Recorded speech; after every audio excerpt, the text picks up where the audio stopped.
कि आंगनबाड़ी बहनें बहुत काम करती हैं और ये एक अच्छा विस्तृत कार्यक्रम है।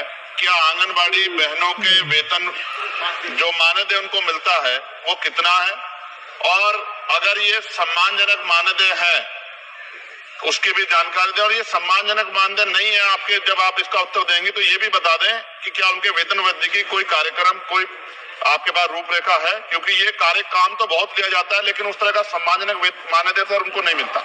धन्यवाद सर। आपके YouTube चैनल सेविकाओं की आवाज में आप सभी का स्वागत है।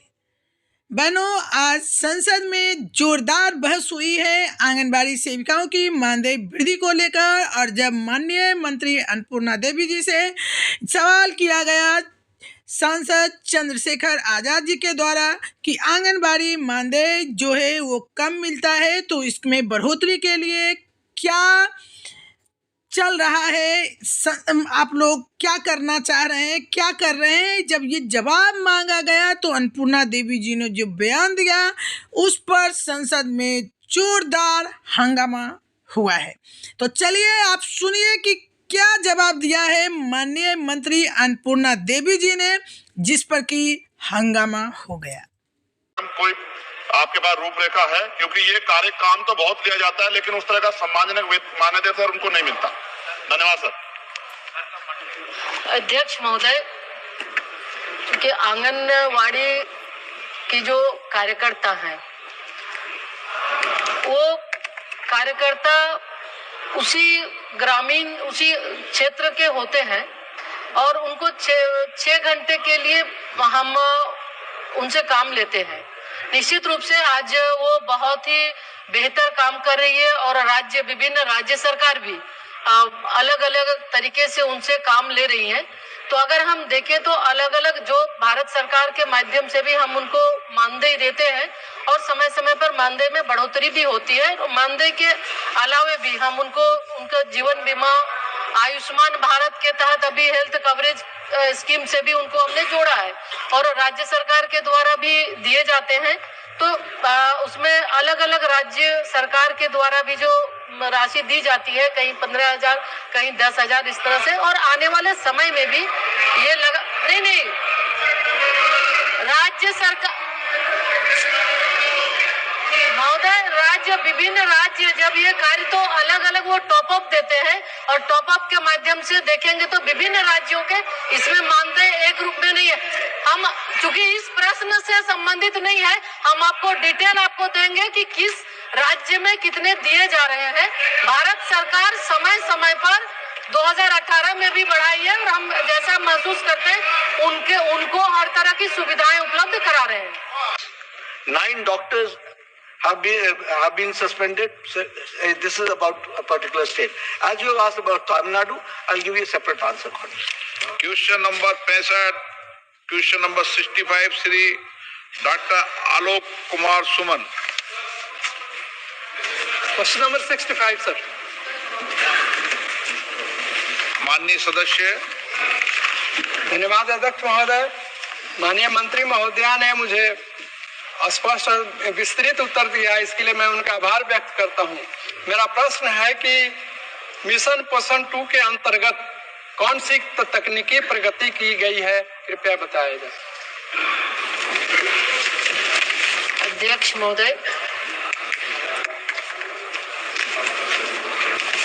माननीय सदस्य के द्वारा पूछे गए, चूंकि आदरणीय प्रधानमंत्री श्री नरेंद्र मोदी जी के दूरदर्शी नेतृत्व से हमारी सरकार महिलाओं और बच्चों के लिए स्वास्थ्य, सुरक्षा, क्षमता और सहभागिता को सुनिश्चित करने के लिए दृढ़ता से कार्य कर रही है और आंगनवाड़ी को और सक्षम और प्रभावशाली बनाने के लिए इसके इकोसिस्टम को और मजबूत करने के लिए मिशन पोषण 2.0 सक्षम आंगनवाड़ी मिशन पोषण 2.0 के तहत, जिसमें कि 6 वर्ष से कम उम्र के बच्चों के लिए पोषण वितरण और ECC early childhood care and education को बढ़ाने के लिए प्रतिवर्ष जिसमें 40,000 करके प्रतिवर्ष उसमें सैंक्शन के लिए है। लगभग 2 लाख आंगनवाड़ी केंद्रों का हमने सैंक्शन किया और उसको उन्नत बनाने के लिए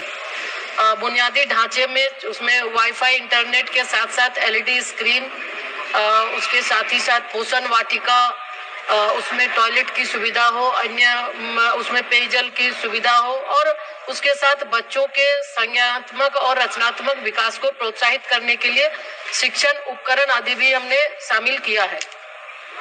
तो कई ऐसे इंटरवेंशन जिसके माध्यम से पोषण 2.0 के माध्यम से, ताकि बच्चों को, हमारे बच्चे सिर्फ पोषण ही नहीं, पोषण के साथ साथ पढ़ाई और बेहतर स्वास्थ्य के लिए हम ध्यान देते हैं और लगभग 10 करोड़ से ज्यादा लाभुकों को हम इसके माध्यम से लाभ भी पहुंचा रहे हैं। सप्लीमेंट्री। महोदय, आंगनबाड़ी केंद्रों के निर्माण में क्या अन्य मंत्रालयों से सहयोग लिया जा रहा है क्या?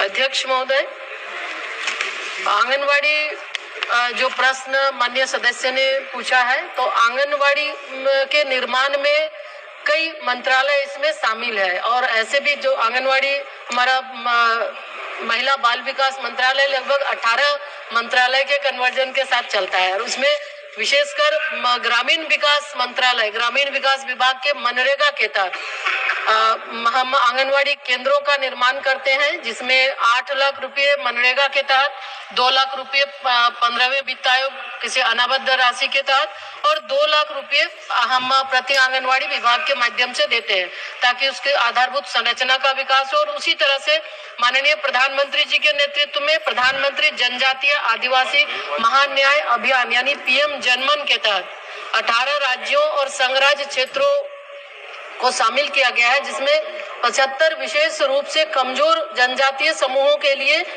ये योजना है। इसके माध्यम से भी हम 2500 आंगनवाड़ी केंद्रों का इसमें निर्माण होना है, जिसमें अभी तक हमने 2000 आंगनवाड़ी केंद्र 2139 आंगनवाड़ी केंद्रों की स्वीकृति हमने दिया है और उसमें से 1001 आंगनवाड़ी उसमें कार्यशील भी है और जिसके तहत लगभग हम देखें तो 22,800 लाभुक उसमें लाभान्वित हो रहे हैं।